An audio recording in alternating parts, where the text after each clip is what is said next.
ஐயா, இன்னைக்கு திமுக, அதிமுக வந்து பார்த்தீங்கன்னா, பல கட்சிகள் சென்று கூட்டணி வைக்கிறாங்க. இன்னைக்கு திமுகவிட்ட மட்டும் பார்த்தீங்கன்னா, 13 கட்சிகள் சேர்ந்து கூட்டணி வைக்கிறாங்க.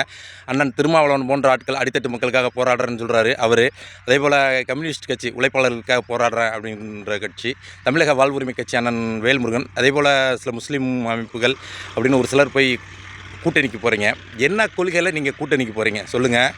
அதாவது ஏதாச்சும் ஒரு கொள்கையை வலியுறுத்தி நீங்கள் போகிறீங்களா சொல்லுங்கள். இன்றைக்கி தமிழகமே சாராயத்தில் சீரழிக்குது, அதை நிறுத்துங்கன்னு சொல்லலாம்.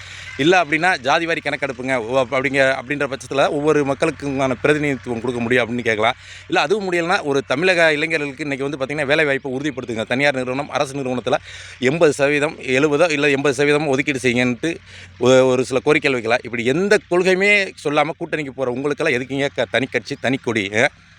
சரிங்களா? தேச தலைவர்கள் சிந்திங்க. இப்படிப்பட்ட தலைவர்களாக சிந்திங்க. அண்ணன் செந்தமிழன் சீமான் போன்ற ஆட்கள் தனியாக நின்று இன்றைக்கி களத்தில் போராடுறாங்க. மக்கள் சிந்திங்க, சிந்திச்சு வாக்களிங்க உறவுகளே. நன்றி.